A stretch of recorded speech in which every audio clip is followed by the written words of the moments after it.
Sup Shredders, my name is Logan, aka Spiderhands, and welcome to SP Reviews, where today I have the pleasure of reviewing an album by an act named The Swarm titled Flawed Mind. And if we switch over to here, full disclosure, I have actually reviewed The Swarm before. We are going to be listening through these 12 tracks today from start till finish, and we're doing it in 2 recording sessions just because doing more than 10 tracks I tend to lose a bit of steam there energy wise, and I don't want to do a half-assed music review, especially for a band that I like listening to, you know. So we're going to listen through the first 6 tracks today and then the next 6 tomorrow, but it'll be all in one review for you, so don't worry, you won't have to do a 2-parter. Starting with Mind's Eye, we've got released January 27th, 2023, Brandon Bowling, songwriter, guitar, lead guitar, growls, clean vocals, lyrics, Randy Allen Blandford with bass, clean vocals, and a special thanks to Uther Sayer with drums, Rich Gray on the bass, Chris Hamilton, guitar, songwriter, Russ Condor, lead guitar, Nikos Palivos, mixing and mastering, Demi Desan, vocals, Vitor Moraes, orchestrations, Sebastian Ramirez Avila, Essence, Nick Mickey guest vocals, and then Zachary K. Anthony lyrics. So yeah, we got ourselves a lot of stuff going on here, a lot of interesting people put into this, so the album out one more time for you. Let's get started. Mind's Eye, start till finish. Let's go. Let's do this.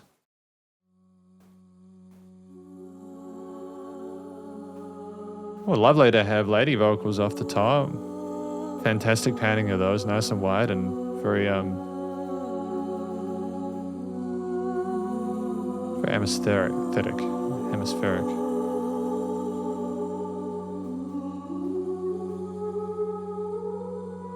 Is there like a vocal at the bottom creating that?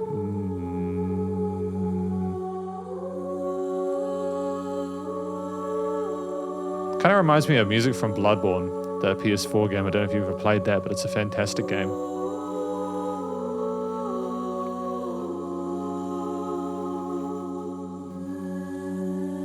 It is a compliment, by the way. It's great music, but this is pretty dope. I'm enjoying this.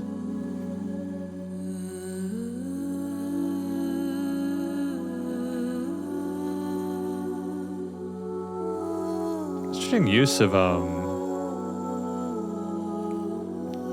like third harmonies as well as some extensions in there.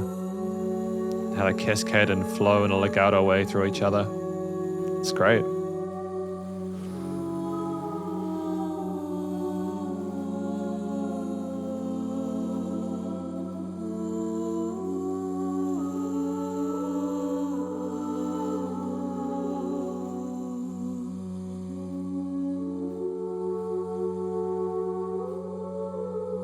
Absolutely beautiful vocals are utterly sensational. They're angelic, but they twist and turn. There's some sadness in there, some suffering, you know.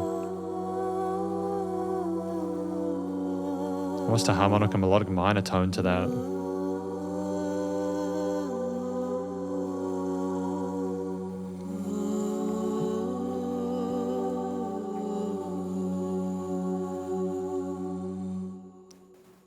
Great. No, I'm stoked with that, That's fantastic. Mind's Eye. Yeah. It's an interesting way to start an album. It's kind of bold because usually I have a lot of people, they will just go straight in with the meat and potatoes of what they're all about. But The Swarm are like, no, we're going to sort of like put you in an interesting state of mind here. We want to kind of get you a little bit uneasy, a little bit confused before we throw in Blood for Blood. Oh. It's heavy, dude. Love the tone of the guitars, the drums, these synth parts on top.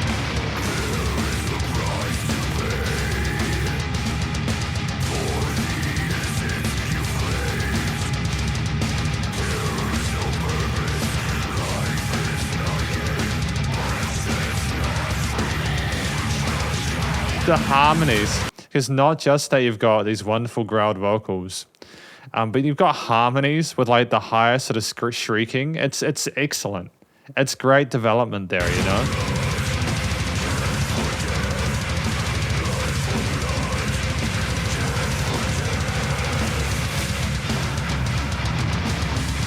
It's ferocious. The tone of it is so tight and claustrophobic, you know.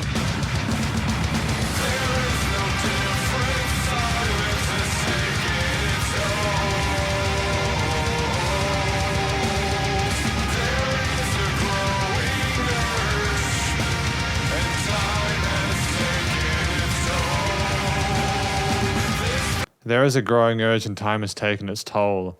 There is a sense of sadness there. It's obviously going into this, I didn't expect it to be a happy joy kind of affair, but like the guitar harmonies in the background as well, it's really making me feel something different. It's a really interesting vibe so far.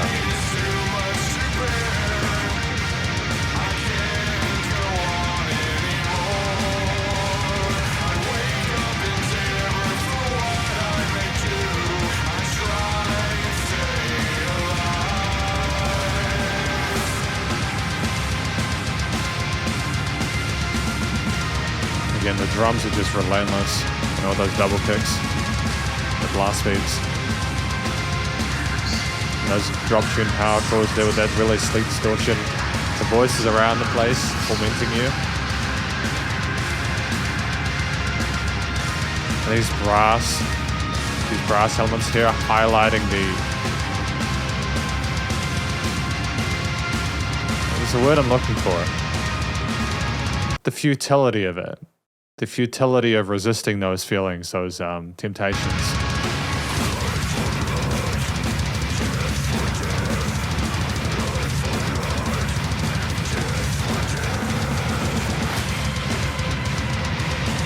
It's got a hell of a groove to it, those chuggy, chunky kind of rhythm parts. Almost sort of like, I love the twisted nature of those synths we had before, the wow parts.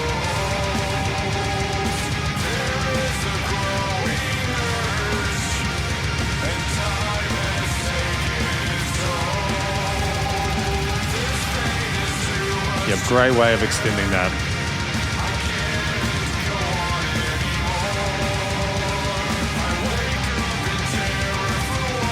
Yeah, double time, good job.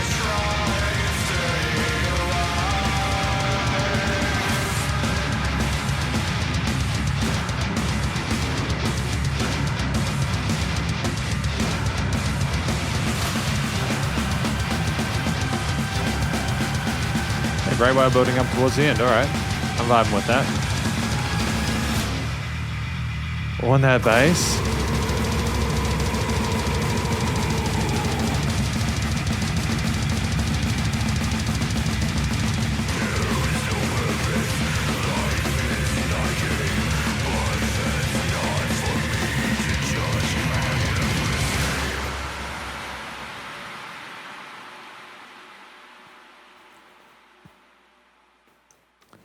Hell of an outro, dude. Things just one final escalation. I didn't quite catch all the words there, primarily because I felt so overwhelmed with everything in the best possible way. I really like this kind of music. You know, I try not to show bias, but I do like it. I mean, just the way it ends with that crash, and just you let the natural decay, those various instruments, the reverb tails and everything, just sort of simmer out there. It's a wonderful ending to it. I think that this track was about struggling to not cope with getting your own back against someone who screwed you over, you know? It's dealing with those feelings of like animosity and fury and struggling to not do something you regret. That's basically what I think Blood for Blood is about. We've got Always the Same, track number 3 next. Oh, excellent lead guitarist harmonizing in fourths, I think.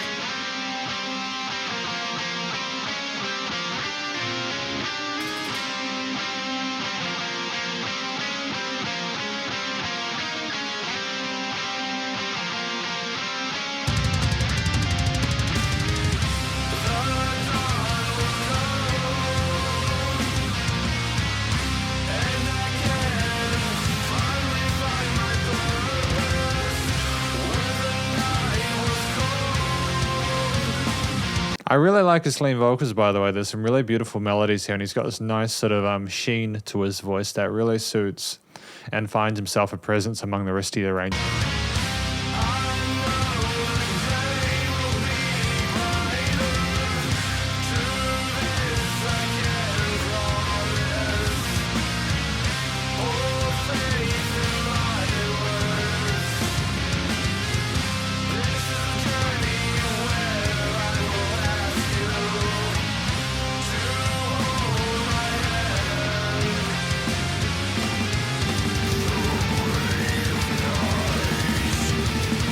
Getting even some black metalist kind of vibes here though with his blast beats with the growls over top.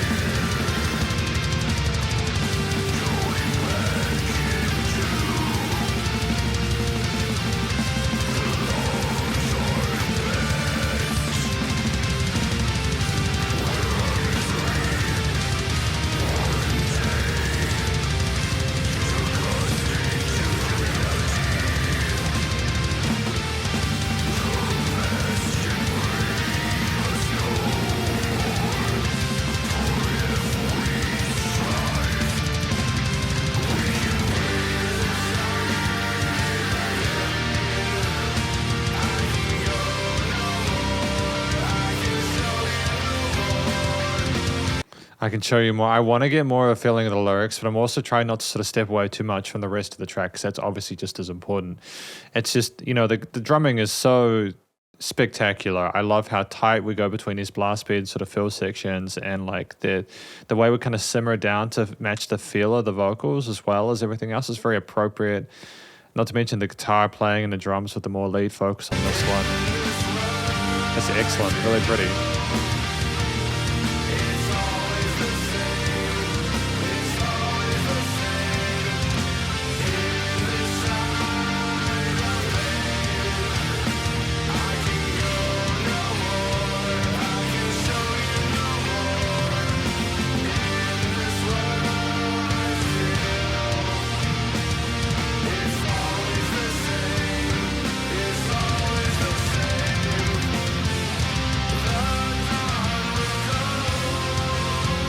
And this like dark, this kind of minor shift here, that the dark will come. You know, I like that we're twisting away from this from a semi. It's a weird, I was about to say inspirational. It's kind of a really kind of pretty harmony, I think, in that previous section. So that's why I'm sort of seeing it as more of a majorish tone, but it's not really if you think about it.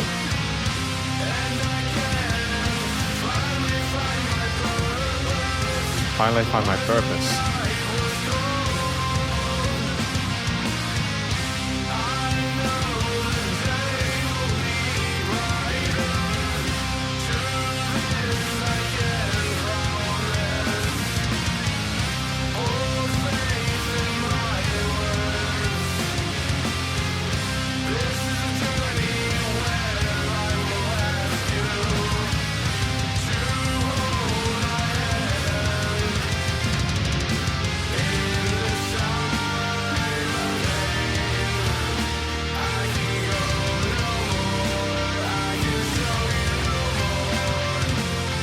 So is this like kind of two halves kind of fighting against each other?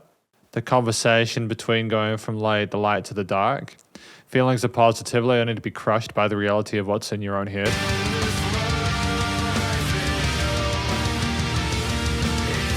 But a similarity in the motif and the approach of the various instruments to mix up until that point.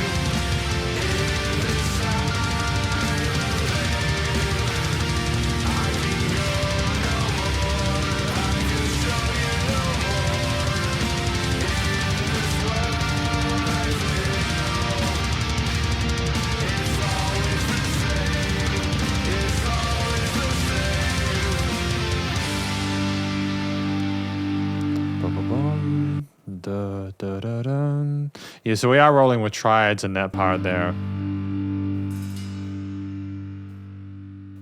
Interesting. Yeah, no, I feel like there's some nuance I'm missing here. Like there's some points where the singer is talking about how he obviously wants to sort of have that support there, but have their hand held, you know, trying to find their purpose and move towards a place that's more desirable.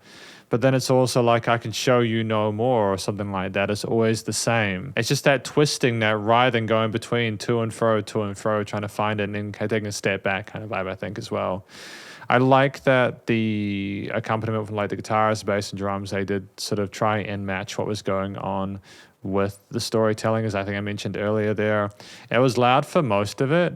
It was really loud for most of it, but I think that was to sort of show the chaos of those two things going against one another. Because even if you're not necessarily in even if you're in a good headspace, it doesn't mean it's any less overwhelming or like intense, right? So, you know, especially if you're having, because like the Eclectic project was created out of the love for old school death metal and deals with lyrical topics of various of mental illness. So basically, you know, it's all about what's going on in your head and how you deal with stuff. And, you know, too many thoughts can be overwhelming. But anyways, always the same. Fantastic track.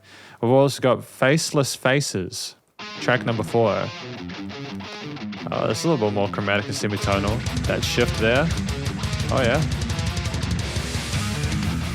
Oh, spiciness. Very different approach to what we had with Always the Same. That bass line in that low end, I can hear that nice and clearly when we've got the arpeggiated or the like single string guitar parts.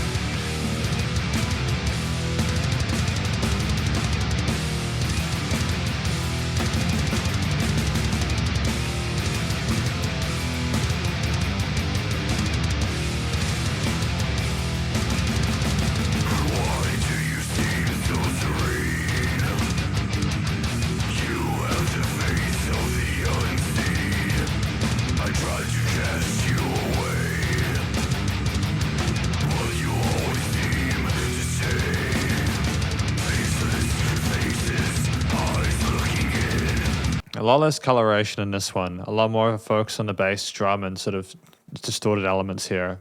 I like the fact that it's a little bit less uneasy. Great tonal shift throughout the album.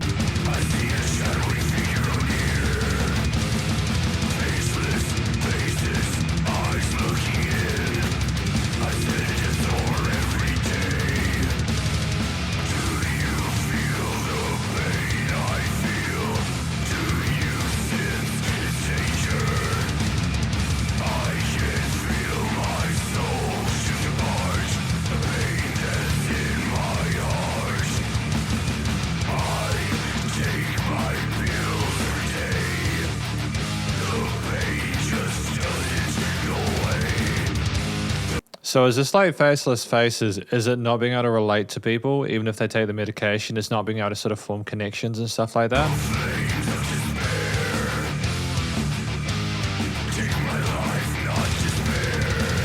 Oh.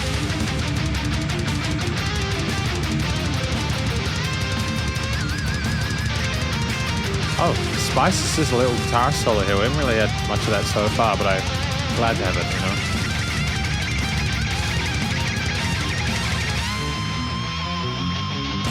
That was tight. Good job there. That little bend at the end is chef's kiss.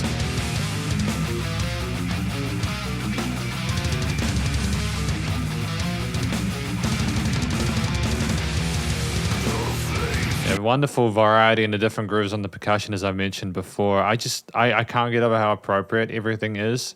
And we're really paying attention to what the guitar and the bass parts are doing, and trying to keep a similar groove to those or rhythm to those so that everything's just so tight. And switching between that solo lead section back to the chugged power chords and everything like that. Or the da da da da da da da da da. You know, again, even if it's like an unusual sort of discordant melody, it's still memorable because it was written well and it's phrased well.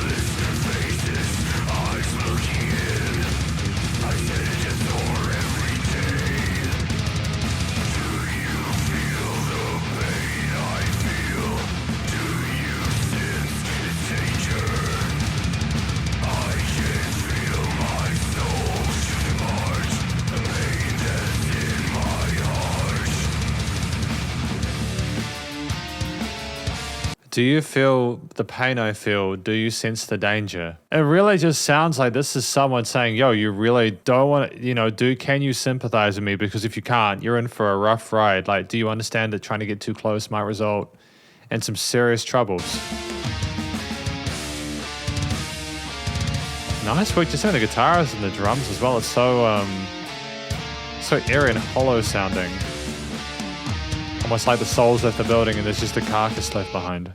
Yeah, I'm getting those old school death metal vibes in this, man. That was a fantastic track. I think it was, the growling I think was used here to express just how the animosity and the struggle and the resistance and the brutality of how it feels and what it's sort of grinding the person down to. their experiences with others, like not even seeing people as fate, you know, like just not even being able to perceive reality accurately anymore, no matter how much medication they take, things just not ever getting better, you know, the pain in their heart, etc. Because again, mental illnesses will really screw with you, you know. It's a hell of a ride. But I'm really proud of the Swarm for talking about it in a way that makes sense. The songs are great to listen to, especially if you're a fan of the genre, but they're also not holding back. I think that's really important as well. You got to sort of be real about these kind of things. We got Night Terror. Now, I've reviewed this track. I have reviewed this track. So this is the one I mentioned reviewing them before. This was off of this album. So I'm glad to get the whole album now to hear it in its full context. Again, these wonderful sort of like symphonic sections here with the orchestral drums.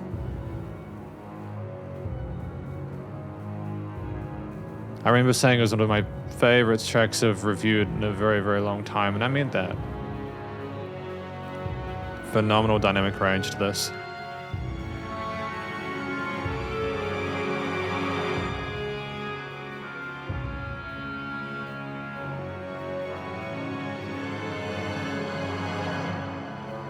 So again, those little crescendos there.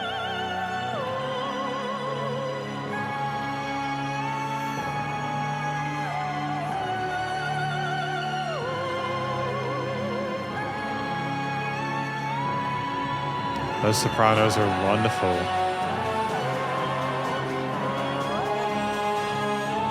So I suppose that's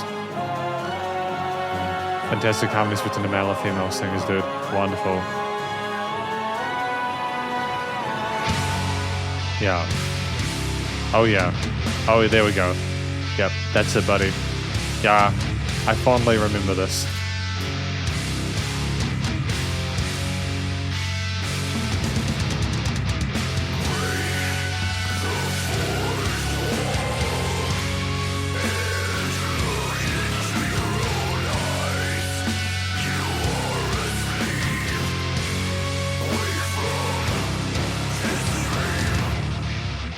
I sleep away from this dream, you know, this, because it does sound like kind of a dream sequence at the start with the orchestra, and then like the quiet, the soprano with the male vocalist, just the tenor male vocalist as well, coming in with the guitars, the bass drums. It's almost like suddenly the nightmare occurs, you know what I mean?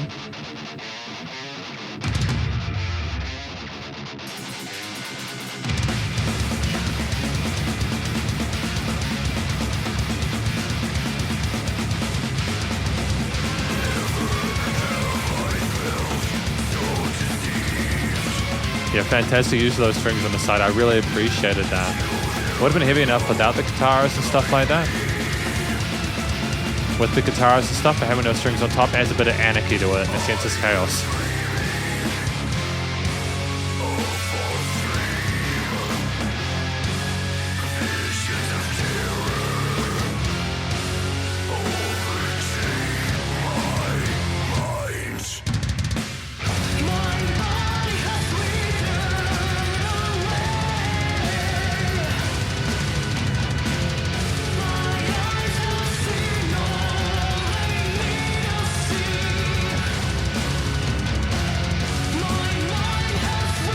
Up, bringing more of those snares to instantiate to change your groove, change your pace.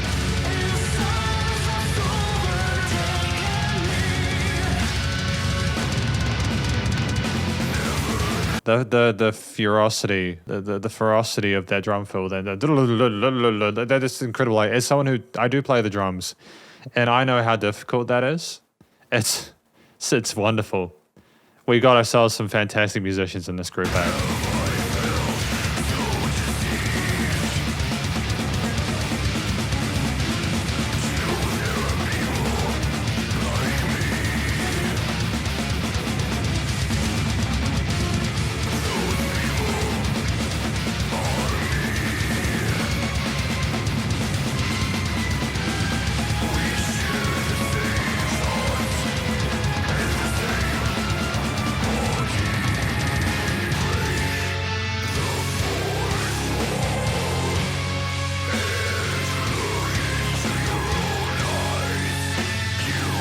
Break the fourth wall and look into your own eyes.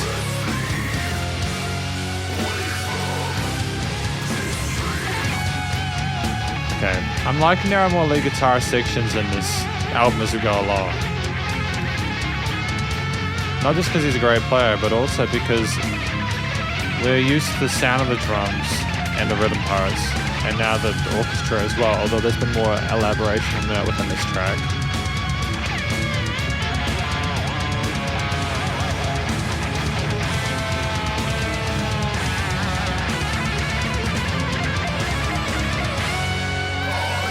I'm really happy with the way we phrased the guitar solos. I was really impressed the first time, and it's no different this one.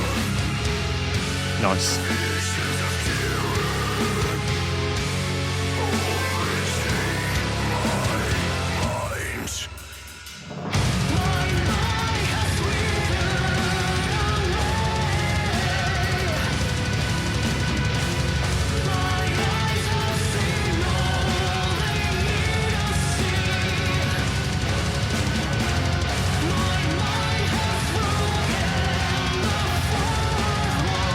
Do we have additional vocal layers on the sides now in this part? Have I just noticed that I mentioned the first time?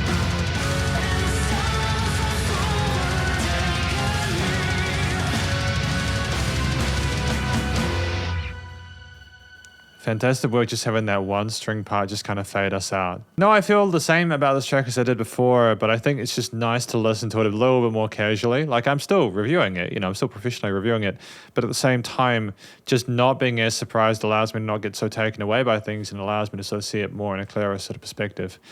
And I think that this track is one of the most wonderfully composed metal tracks I've heard in quite a while. I just love the attention to detail, again, from the starting part, you know, because it's 5:21, which is a long track, but you have like a full orchestral section, again, with a soprano vocalist who's a wonderful, sensational singer, alongside, I presume, Brandon doing the vocals in the mid-range.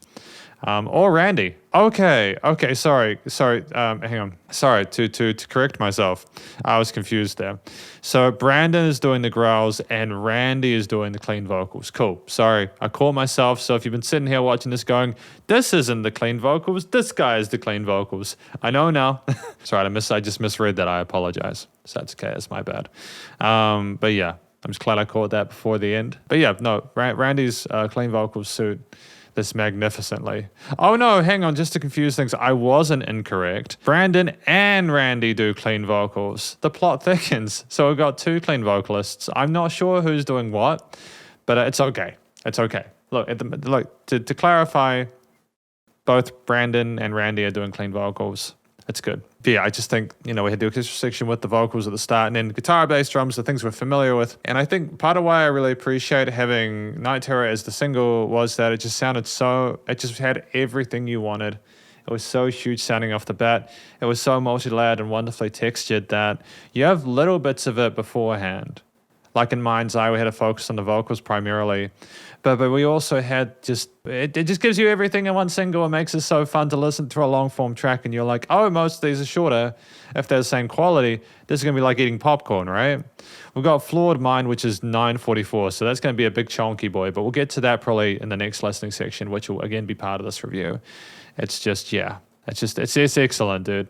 I got no complaints about Night Terror. Everything I heard was wonderfully done. There was not a note out of place. And I think the track itself, as I think I've mentioned in a previous review, was about someone whose like mental fortifications are breaking down. They're just struggling to see what's real anymore. The night terrors they have when they sleep are just destroying them. They're not able to sleep. They're just being psychologically annihilated from within, effectively, you know. So it's terrible stuff, you know. Don't get me wrong, I'm not like, wow, this is fun, we're having a great time. It's terrible stuff. I'm very proud of everyone involved for putting this forward and talking about it in such a really well done way, you know. But we've got the last track for today, From Darkness to Light.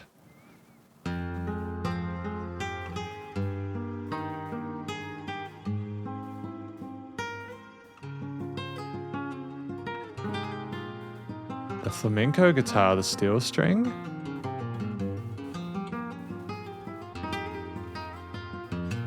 The stringmanship is phenomenal.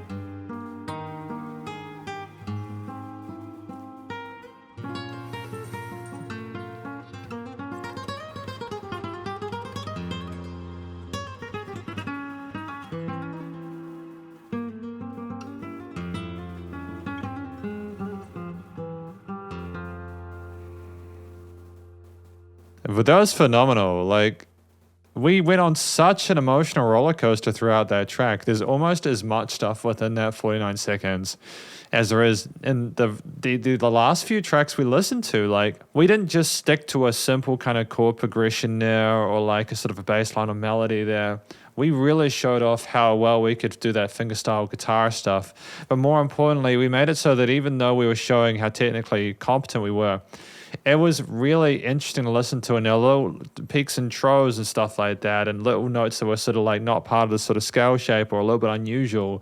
Not a key change necessarily, but a spicy sort of note that led on to another one with some jazzy and sort of Latin American infusions in there. That kind of exotic nature of things kind of sounds like a little bit of an interlude, which is what we're going to be having in a moment. I'm going to be stopping for today and coming back tomorrow, but I just am. That's wonderful. It shows that these musicians are just as dedicated to the message of the song and having moments of wonder. And yeah, I just say moments of wonder. Like, this was such a shining light in comparison to a lot of the really heavy stuff we've had thematically, especially over the last part of this album. And I'm really glad to have heard it as a way to finishing off today. So I'm going to do the next part of the review tomorrow. See you soon. And welcome back. I return to continue with more of this review on day 2. We got Spiritual Necrosis, continuing on track 7 and 12 today.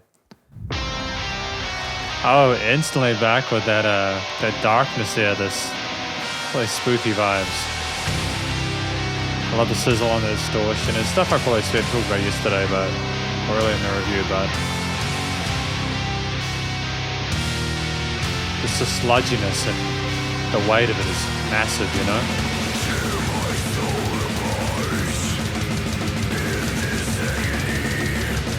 Put the old my heads through a little bit. It's really dope hard, eh? There you go. See the whole thing there.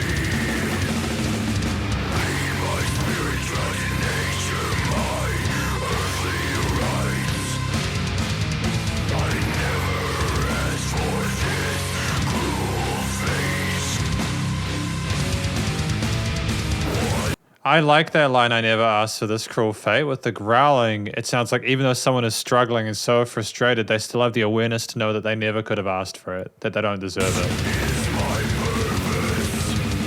Filthy rhythm lines there, those tremolo picked good guitar parts alongside the blast beats on the drums.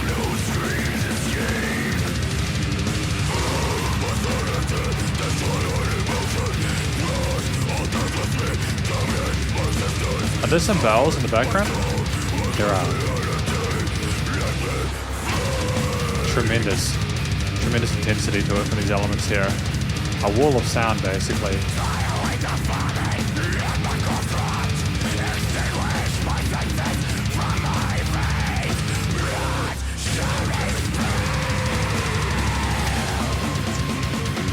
I like the different tempo changes as well we have. We have some halftime parts, and then we just kind of bring it back up into the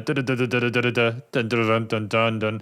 You know, each track has a different kind of, or each part of the track, or each section of the track has a different kind of drum groove, and the guitar changes with the bass, changes with the approach on the vocals, changes differently either through the rhythmic phrasing of it, or the area we're using our growl or shrieky stuff in, you know.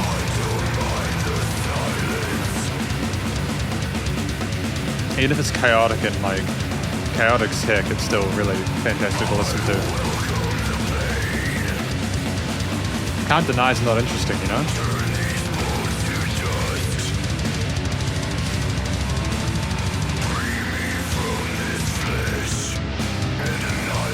Those diminished or tritone chords are just festering, dude.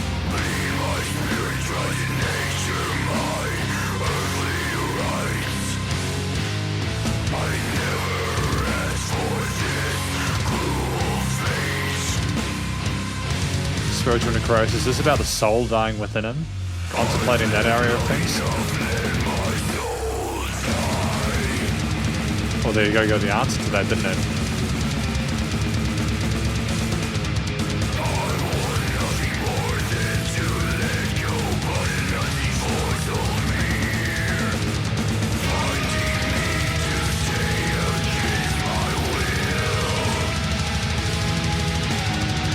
We have some legato synth work on the top, but that lead melody there is a sub layer.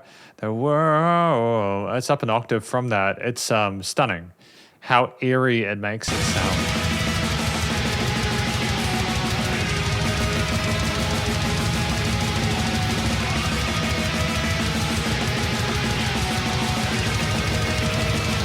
Put it phenomenally difficult to mix and master this part. The choppiness of it is brutal.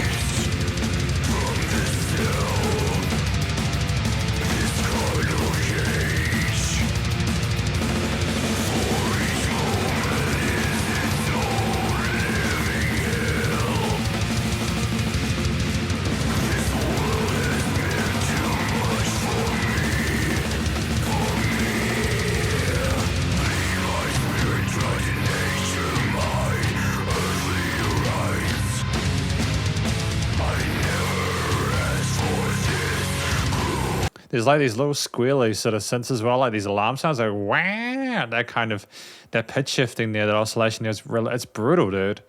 It's so ferocious sounding. It sounds really alarming, you know?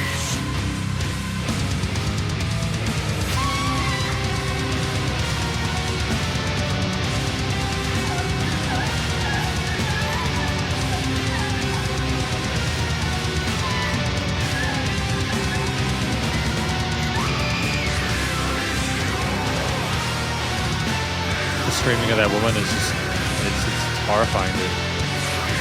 The soul dying, the screaming within.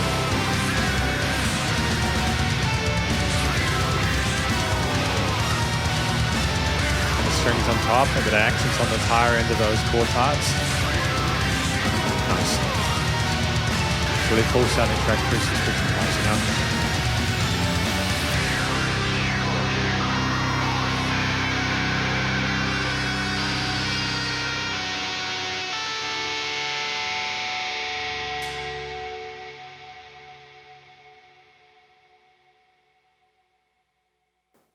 That reverb tail on that last guitar part was really gorgeous. See, I think that this track is about the soul dying, the gradual decay of it, the realization, the self-awareness of that, realizing that you didn't deserve it.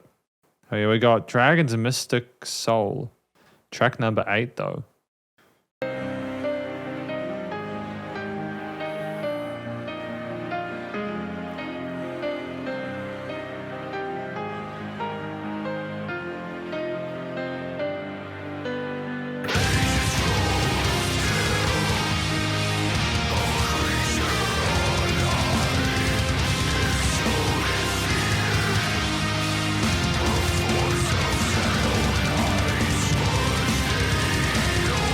I do like the growly vocals. Sorry. I'm not like meaning to go down and scroll down all the time. It's because I keep forgetting that on Bandcamp, if you press that, it goes down. It doesn't have a dedicated pause button, which is really weird. You'd think that Bandcamp would have that, but by a dedicated pause button, I mean like usually you can use like the space bar to get it to stop, but you can't do that with Music Bandcamp. But anyways, I just love how he's aware that he doesn't need to do the clean vocals here because he's got that lead line there up in that centerfold sounding really gorgeous, and it's championing the mix, and amongst the guitars, the other rhythm guitars, the bass, the drums, and everything like that. And this choir is as well. Is that a choir in the background?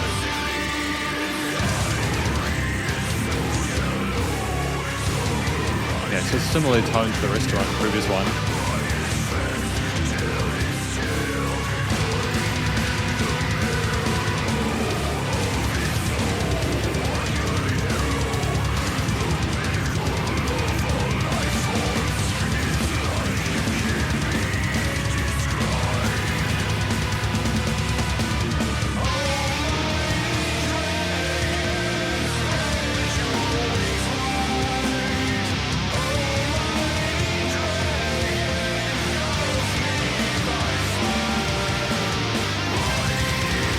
Mighty Dragons is an interesting thing. So we're trying to find an alternate within ourselves, a sense of glory outside of the depression and animosity we feel. Like we're trying to sort of sequence our thoughts towards something greater than what we are.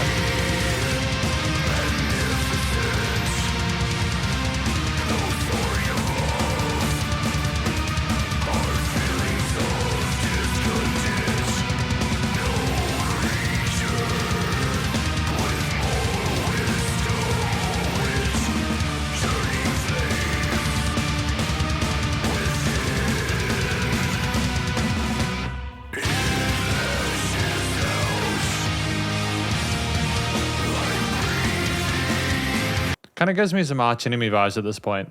Arch Enemy, Arch Enemy, Arch Enemy, Arch Enemy. So I don't know which one it is.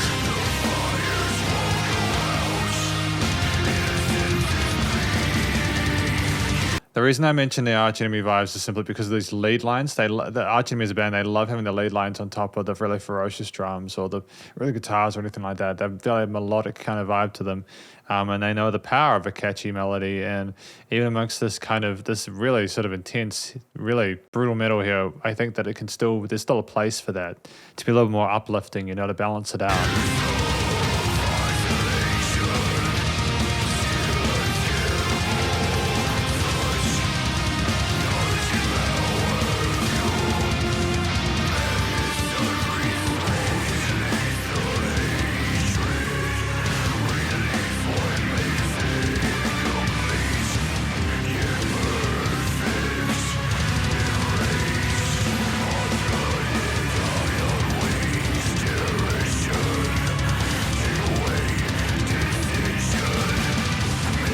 And again, I cannot get over how quick those double kicks are. We're going to some sort of 30-second note territory. 1, 2, 3, 4. Yeah, we're definitely going for 30 seconds with those.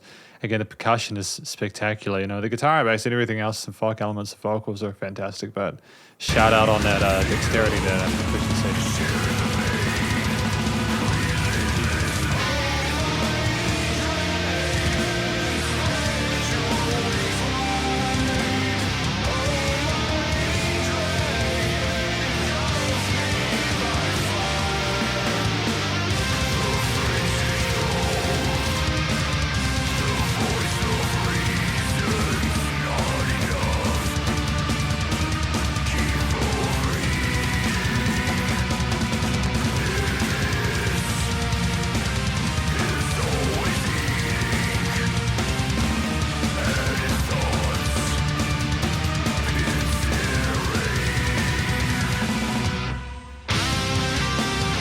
It's nice to come into a really solid bass section like this though. That tone is so lush.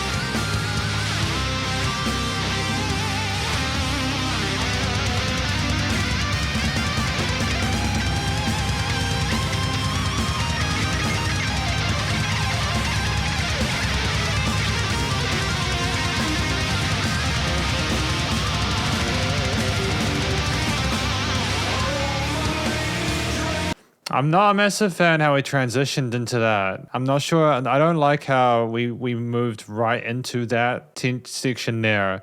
It just seemed like too much of a tonal shift to me between the way that the guitars are presenting themselves with that lead solo and then Almighty Drag. Because I think we're playing around with different key signatures or different sort of progressions that are modulating separate from one another. It might have been kind of cool to have like a little pause. You know,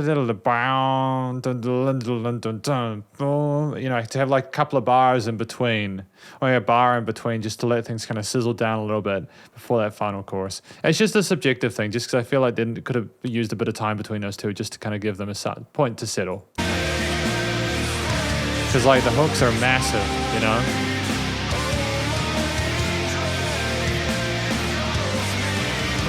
So busy with these lead lines alongside the vocals, the drums, bass, guitars. I'm pretty sure there's some like strings on top of some other brass elements or some orchestrations on top.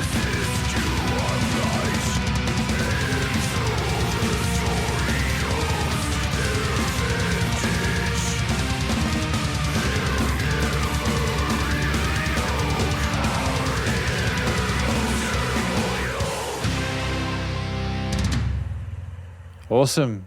Cool. No, I'm really stoked with that. I think that's really well done. The track's so full sounding. It's probably one of the relatively louder tracks we've had yet. I don't know whether it was a different approach in compression or something like that. But it does sound the same sort of production-wise across the album. So maybe there was just like a lot of things playing parts in similar points of the frequency spectrum. So it was more kind of intense in that range. In our eras, should I say, we perceive frequencies as different loudnesses depending on whether they're higher or lower, you know. But that's okay. What I think Dragon's Mystic Soul is about, I don't think I got all the parts, and I mean I did try and hear them out. I heard parts like Doused by Fire, Constantly Eating, etc. Dragon's Mystic Soul. Is it like a personification or a way of identifying the things that we deal with? Is it like is it trying to understand the dragon itself? Is it trying to sort of like kind of get it away? Are you facing the dragon? Are you coming for it? I feel like that one I need another listen through just to really kind of get a good sort of grasp of what's about. But I think that this track is interesting enough for there to be replay value in that, so that's absolutely fine. I should also note that some parts there, the chorus was really close and really tight with some of the other elements of the mix to an extent where I feel as if maybe it could have potentially benefited from having more space in the frequency spectrum for the vocals to be in the center in the chorus parts. It was huge sounding, and I suppose you want that for a track like this, because there are other track parts where like we didn't have the vocals, but they were almost just as busy like in those solo sections and etc. And they worked really well because that one main voice that was easy to discern, identify. But still, great song. We got Monstrous Ways, number 9 though. Go for that Phrygian mode, flat second.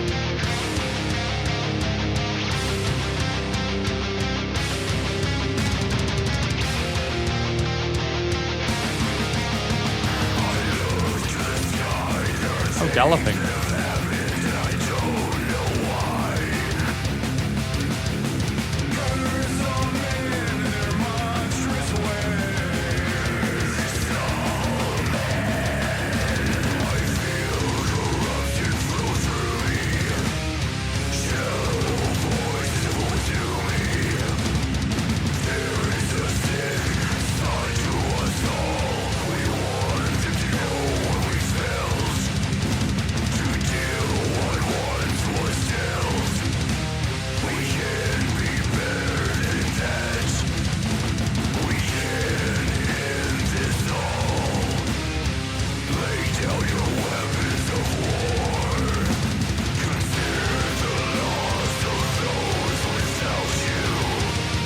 Okay, Monstrous Ways. So are we, in this track, are we arguing for the self-preservation to not let ourselves be destroyed by the corruption of our own mental health issues or something like that? It's a way of reaching out to each other, you know, pushing away yourselves and others, etc., that kind of thing.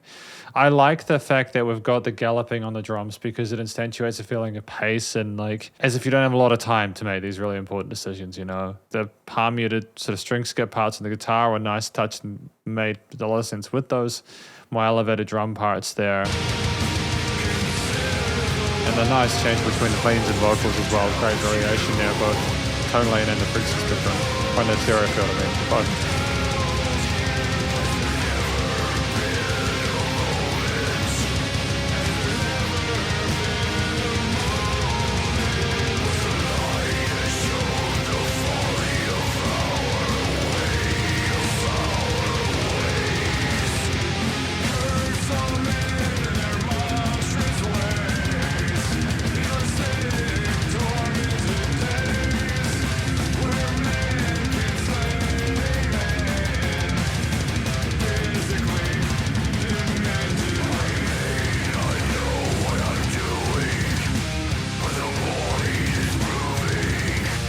I like that relative minimalism, in the range of the notes that we sing from the singer with this clean stuff. The way, you know, like he's got a vocal range about an octave around there that he explores throughout this album, and it has a nice position in the frequency spectrum there where it's got a lot of presence because there's not a lot else going on in there aside from the occasional sort of solo section, or maybe some of the brass parts or the orchestral parts that come in occasionally. Or the leads, but can we take turns with the leads when they come in?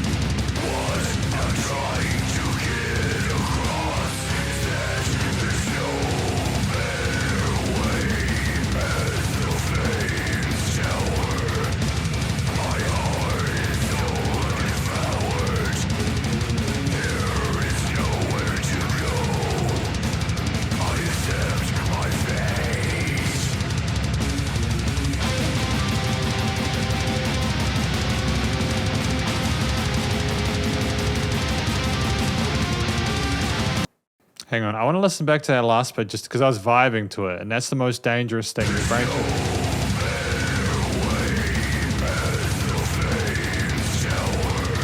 okay, that's Flame Star.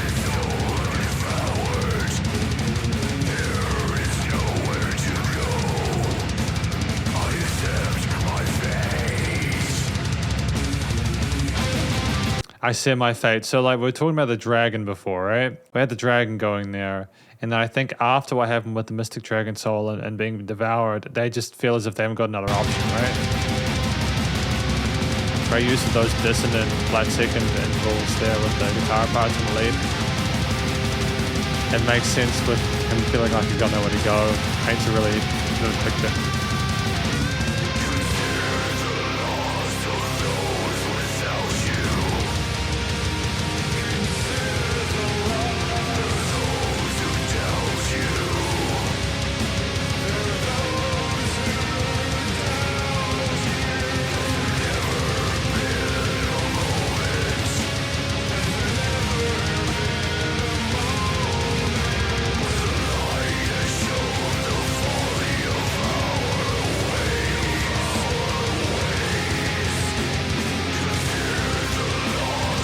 I do like the fact that we're repeating this chorus twice. I think it's a powerful chorus. The guitar lines, the bass, everything works musically. Yeah. So this is more of a singly single, isn't it, in comparison to the more sort of experimental stuff they've done recently.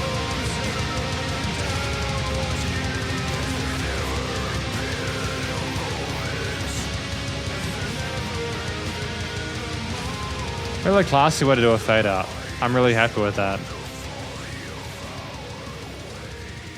I think that's actually a really uplifting track because it's like, you know, even if there are people that doubt you, hang on, whoa, I didn't know we were playing Painkiller by Judas Priest. It's yeah, it's a hell of a way to sort of spin it because with that last chorus especially was like, you know, have you considered the ones around you who you might hurt if you leave? And then it's like, even those that doubt you, have you considered that maybe you could just do things differently so that things could improve? You know, I like the straightforwardness and how blunt it is. It's like things aren't mystical and bad for an unknown reason. Just there's usually cause and effect. But at the same time, that doesn't really mean, I suppose, that you should just ignore it and not do anything with it. I think that's beautiful. I'm really happy with that. I think that track, Monstrous Ways, was probably one of my favorites off the album for the message alone. Although I have liked some of the others, like especially Night Terror, you know, that's an absolute banger. And even From Darkness to Light with a really kind of light sort of like steel string guitar parts, really pretty arpeggios and little other fingerstyle parts we played. But my reflection from the beginning.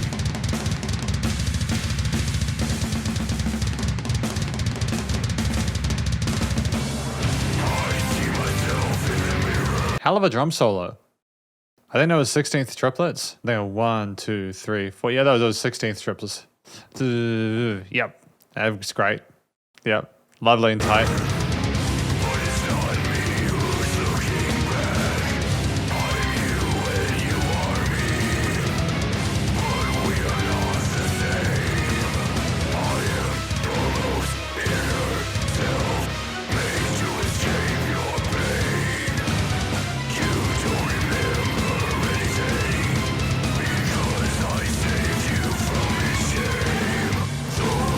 So it's an interesting message being talked about here with not seeing your own reflection, not having that awareness of who you are, that kind of that disconnection there. And these strings on top of these, like, you know, they're harmonizing octave-wise. It's really twisted and kind of ethereal. It's wonderful. It really does kind of make it sound like there's an incredible mental struggle going on.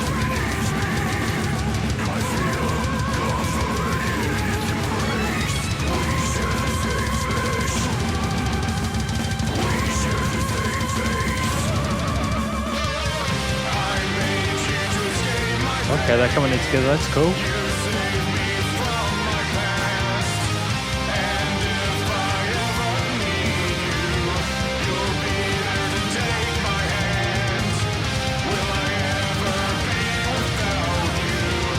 I like the fact that it's a man and a woman singing this, not only because I think men and women can both go through these kind of things, but maybe it's like someone they're into or someone that they're reaching out to. Maybe they are letting them each other know that they got their backs.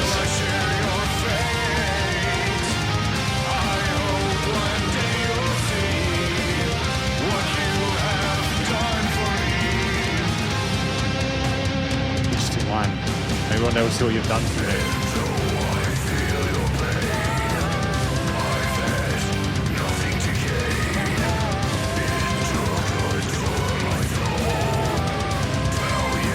so demented sounding.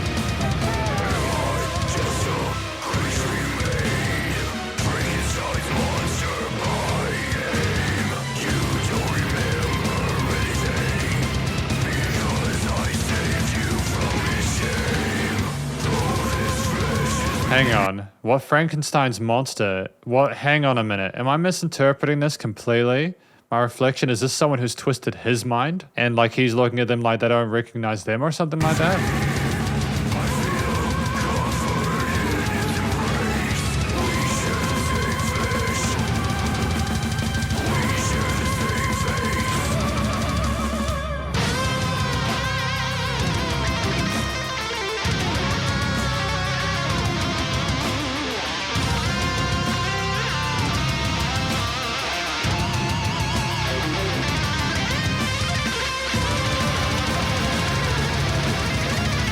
That's absolutely ferocious, dude.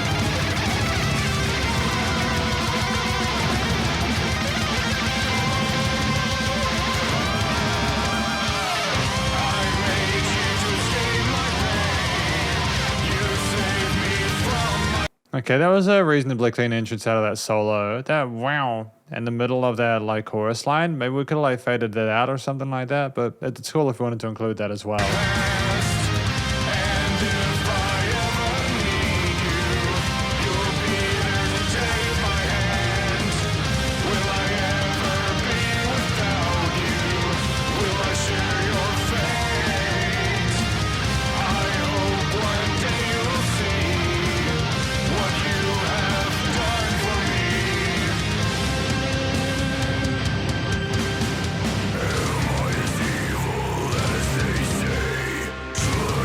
Again, we love those use of bells in this track. Like the bell is tolling for thee. We were digging it like that.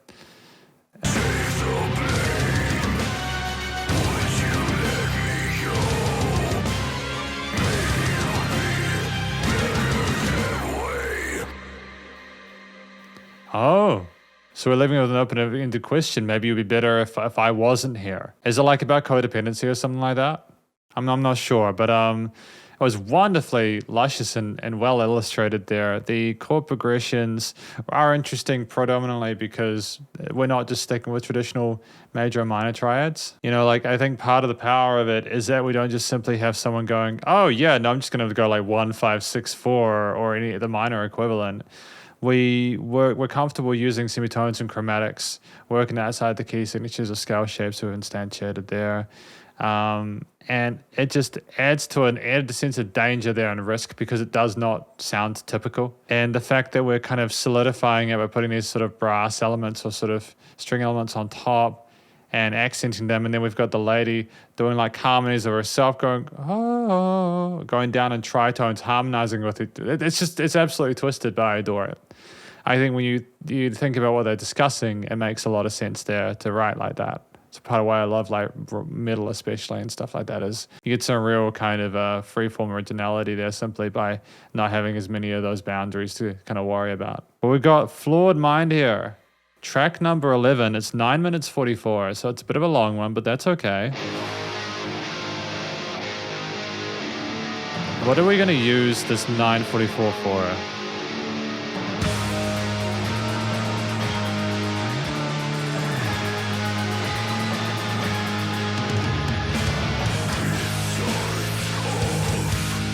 Okay, so really beefy power chord sort of rhythm there. Nice thick sounding bass rolling with those root notes. Chuggy drum beat.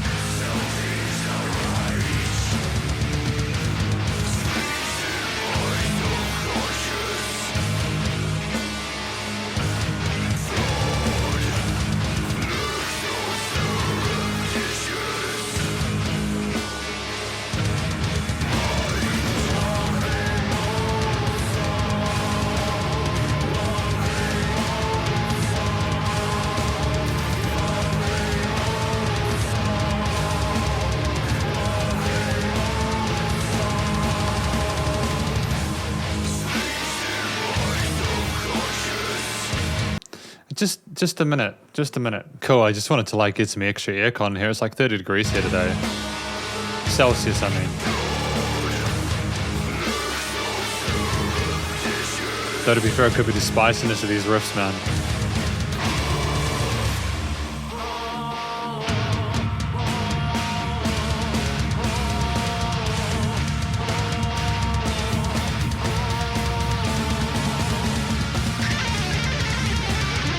Oh, we got a solo like this early into it?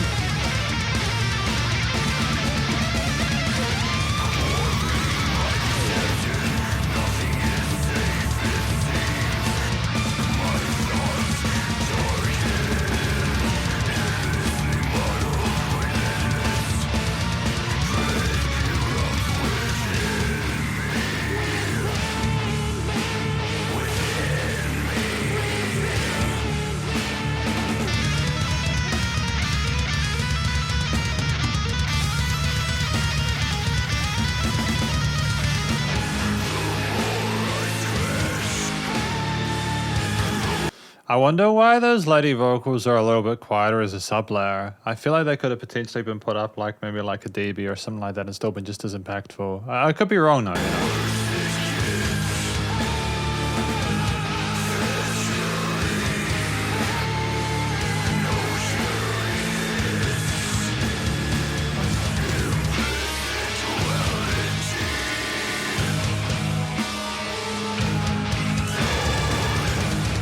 The flutter of those strings, the kind of reminds me a lot of horror movie music. If they haven't already, I'd recommend that the composers in this group, they start writing some horror movie soundtracks. They'd be really good with it. I mean, I genuinely.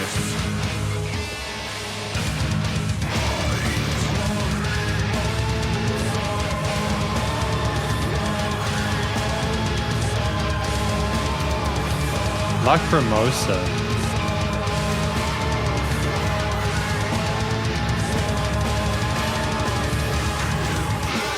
I'm just going to quickly Google what lacrimosa is. I just want to confirm that. So lacrimosa in Latin is weeping or tearful. So it's basically sadness, or the act of being sad by crying, you know.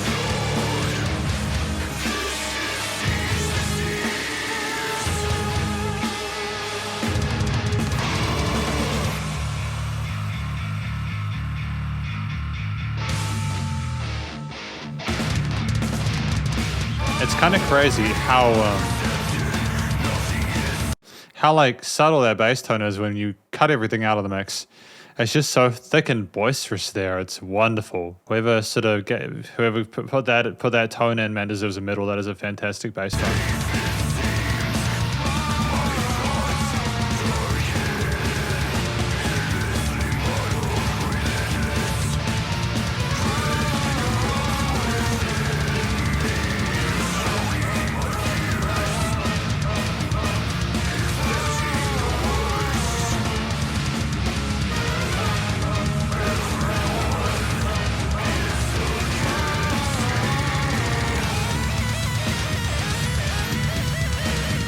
Okay, modulation, or iteration of that solo section we had before on another instrument.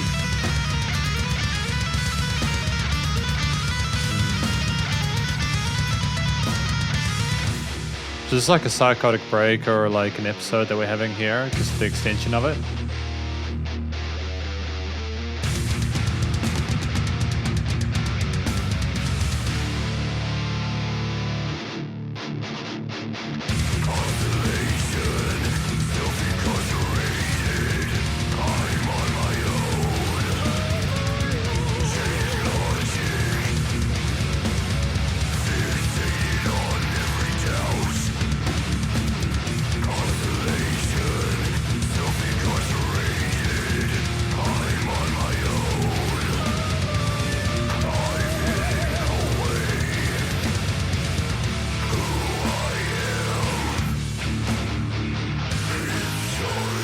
I do like the soprano vocals here alongside the main vocals because they add a sense of beauty and almost sort of like, it does sound like they're crying out as in the lacrimosa kind of vibe that we were talking about earlier there, but it adds a weird unsettling sense of beauty to this rather kind of vicious, awful scenario that they're going through. I don't know why my brain is telling me that like that kind of vocals is kind of like identified with a lot of stuff like Why is that identified by that? I'm gonna have to let. I mean, I suppose to be fair, the original Lacrimosa from Mozart was a vocal-led piece, as I understand it. So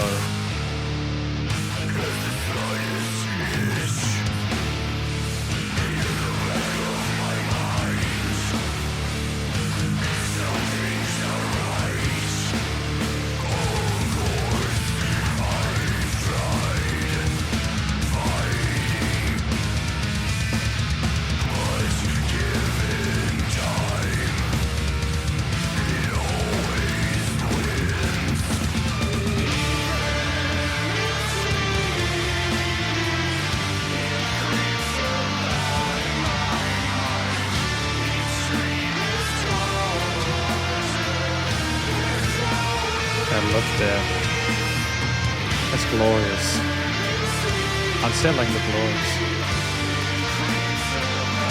Wonderfully within their triad here with these wonderful vocal harmonies.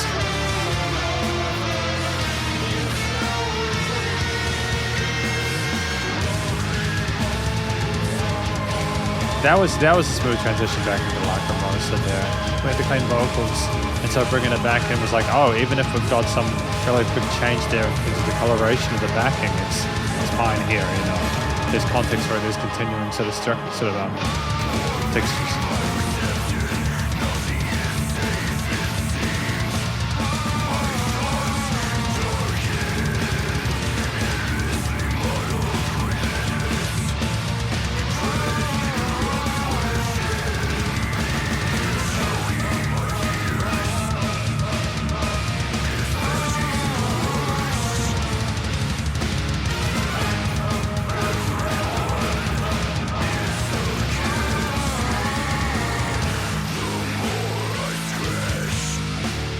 It's been a hell of a ride so far through Flawed Mind. Like, you get the feeling that this is all about them sort of like, everything that's against me. It's like arguing within his own head. It's the total amount of everything that's come before it climaxing into this.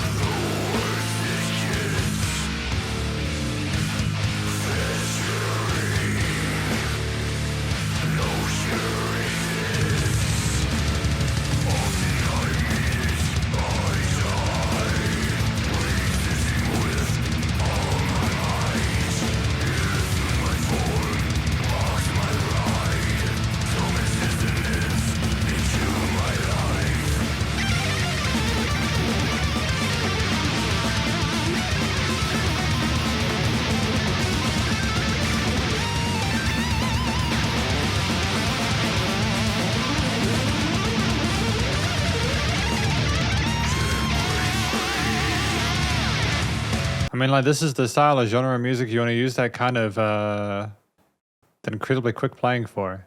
You know, the speed of it makes sense of what we're discussing here, the rapid thoughts, the anticipation of the self-destruction, you know.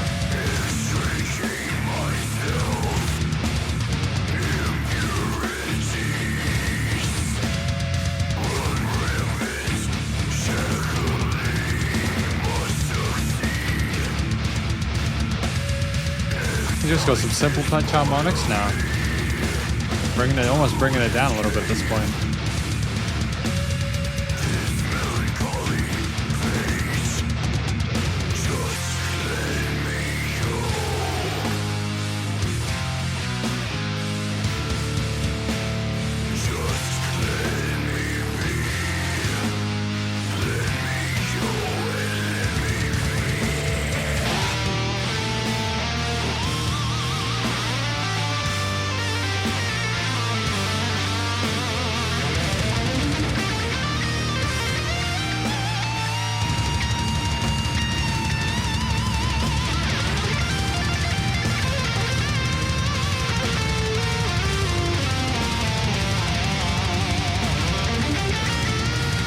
Probably one of the most gorgeous solos that I've heard throughout the album.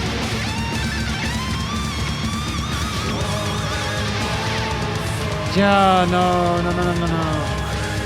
I don't like it. I'm not really enjoying when we have those. We have a situation where we have this really wonderful chord progression with a really wonderful heartfelt sort of solo section there, talking about someone who's just begging to be let go and let be.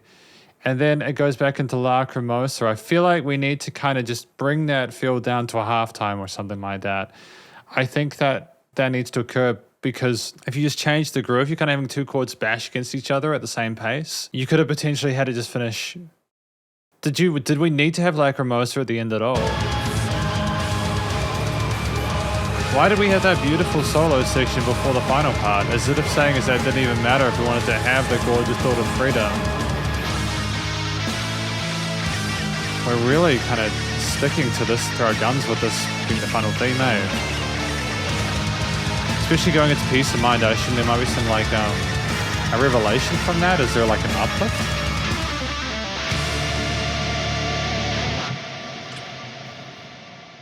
I mean, that was an absolutely dope finish. Reminded me of the 80s Metallica, man.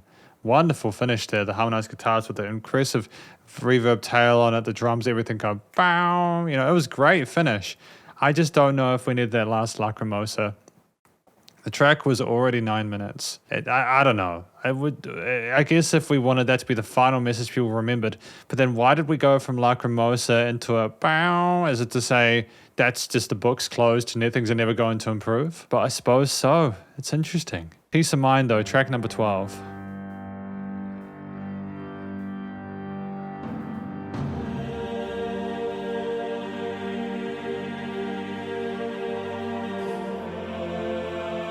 See, we're going into this wonderful, beautiful chorus part there. As if we managed to find some nirvana within our own head.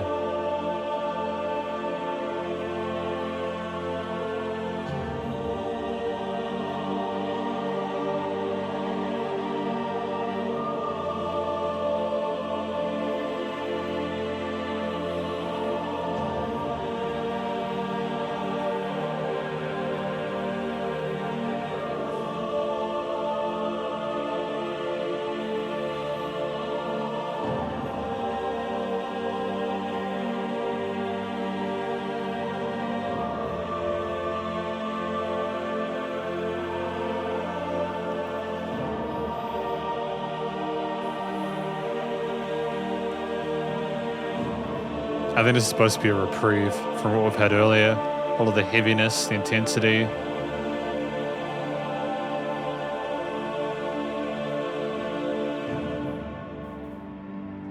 Oh, let's go down with the cello.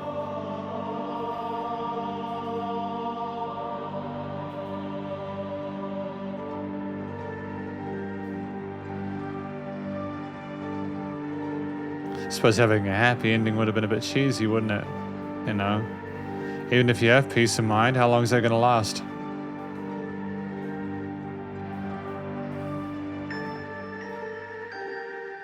The angelic high keys on a piano with massive misty reverb tails on them.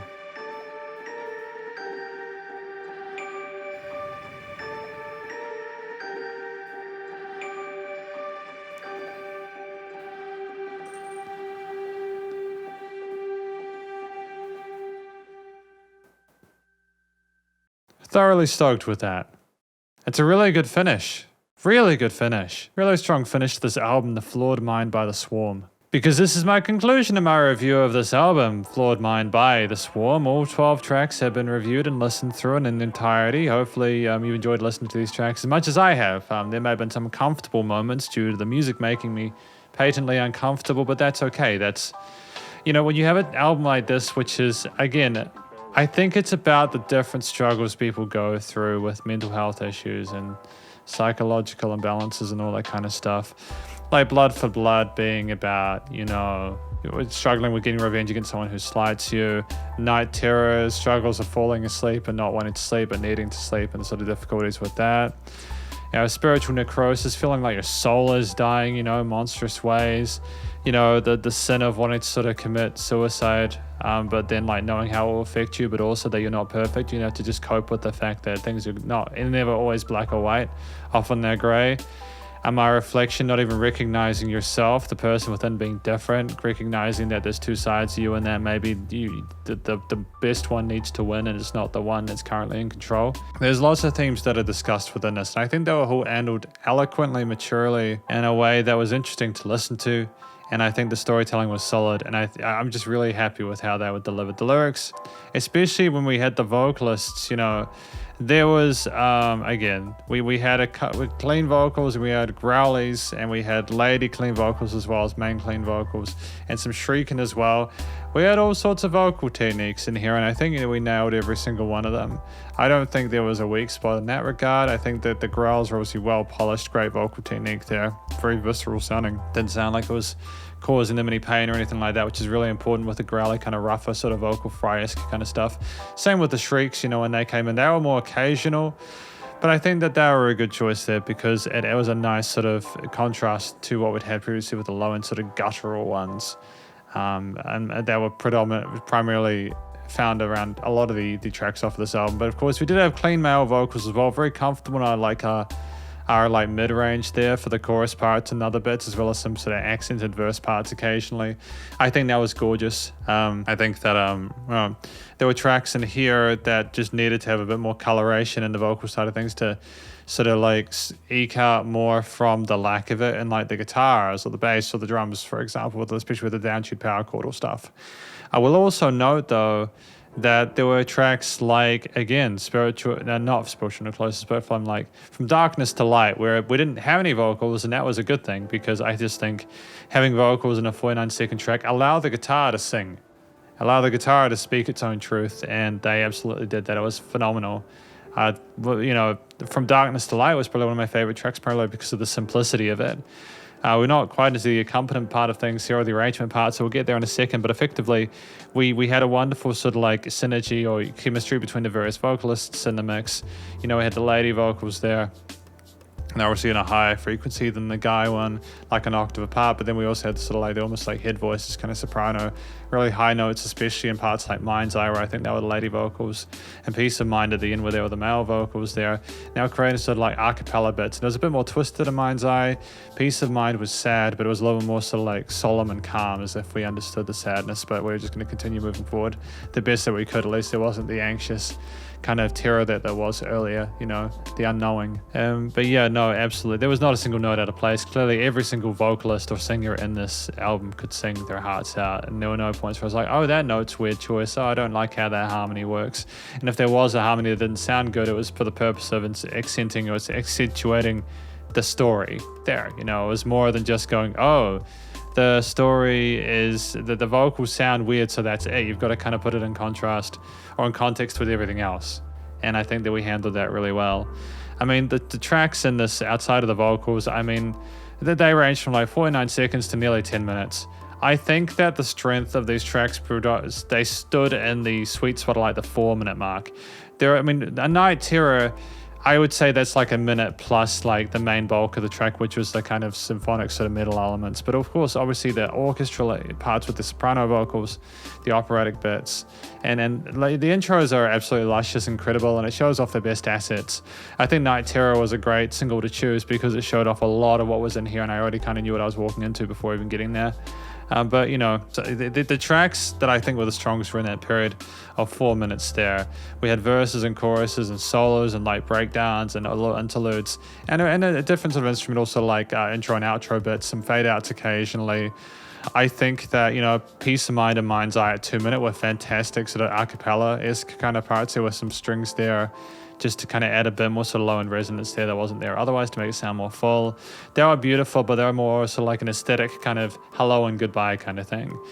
From Darkness to Light was a fantastic interlude, so I think at 50 seconds it made a lot of sense to put that in there, just to kind of let a bit of sparkle and a little bit more sort of like emotional nuance, more so than we had into play there, a little bit of a let up from what we had previously with the intensity of down-tuned guitars and those tritone chords and everything like that. But the main goods in this album, you know, outside of the structure and the various sort of parts, I mean, you know, we'll talk about Flawed Mind in a moment, but you basically had your guitars, your bass, your drums, your strings, your brass occasionally, some keys occasionally, the synths occasionally, but mostly it was the guitar, bass, and drums focus there.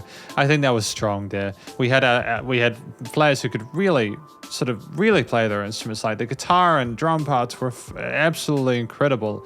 They were mind-blowing. Some of those solo sections, both from the guitars or the drums, Like, it was just ridiculous. Like the speed and how accurate the hits were and how they kept to the grooves in different tempos, or they changed up the tempos, or they went from like half time to normal time effortlessly. There was absolutely no weaknesses with the playing, and the bass as well was absolutely solid. And I kind of like the fact that I didn't hear as much of the bass, because the bass, therefore, in that situation, it usually means that the bass is being supportive of the other elements, and I think that was a smart move here when you've already got so much complexity to the performance from everyone else. I think then there needs to be like some things that do a lot and some things that do less, and you kind of like take turns here. You kind of everything doing a lot will be too much for the listener. There were times within this track where I felt as if there were too many instruments playing at one time. Like there were what was it, like Flawed Mind? Like Flawed Mind had a lot going on for quite a lot of it.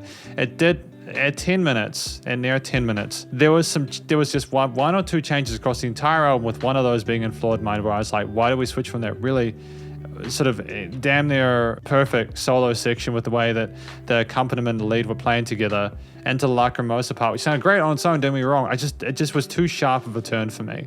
For me to only find like one thing in a 10-minute song that I didn't particularly like structure-wise or transition-wise, because we have a fundamental understanding of music theory and composition here. It's not even if I feel the need to qualify that they know what they're doing with this album, because they clearly do know what they're doing with this album. It's just, I sit here and I think, we had a wonderful display of not only sort of like major minor triads, extensions, tritones, etc., semitone and chromatic playing there. Lots of different sort of melodic choices there. Fantastic array of different techniques shown by the guitarists, drummers, etc. The synth sort of strings, they came in, they harmonized effortlessly on top of everything else, either in an octave stage or maybe with major or minor thirds to not overcomplicate the situation because of how crazy and wild some of the guitar parts were. It's excellent. But I just think there was just one or two parts there I was like, the transition was a little bit too soon or a little bit too sharp. I'm not sure we had the final Lacrimosa part and Flawed Mind, but I've already spoken about that. I just don't understand why that needed to be the last thing we heard, especially going into Peace of Mind there. Are we still sad going into Peace of Mind? And Peace of Mind is this knowing that sad is a part of life? I'm not quite sure what they was trying to tell us there, because especially with like a track where there isn't a story being told, and especially because like after Dragon Mystic Soul and Monstrous Ways, with Dragon Mystic talking about eating the heart out and then Monstrous Ways talking about being hollow from getting eaten out. I'm assuming that some of this is chronological, or like it's a concept album effectively, or at least those two are coupled together. I just didn't understand the context there between Flawed Mind and Peace of Mind, but that's okay at the end. There was lots of change there, lots of different musical ideas that typically did just smoothly transition between one another, or they are more intense or aggressive, and that was the point of the genre, because that's just part and parcel of the style here. You had everything you needed from like, orchestral death metal, melodic death metal, symphonic death metal, death metal. You had all the elements here with the sweet spots. There were absolutely no filler parts as far as I'm concerned, aside from the said last Lacrimosa part, simply because I don't understand the context. And ultimately, I'm just really stoked with how they were played. Not a note out of place. It was damn near flawless in that regard. The production, recording, mixing, and mastering was great as well. I mean, I liked the way the vocals were recorded. The vocals and the guitar parts sounded nice and like crispy, and there were some clean parts, especially with From Darkness to Light, where that guitar was captured spectacularly. I loved the clarity of those notes, the rebel tails, etc. Great use of effects chains within this album as well. We knew how to get the best tone out of the instrument without sacrificing the raw tone.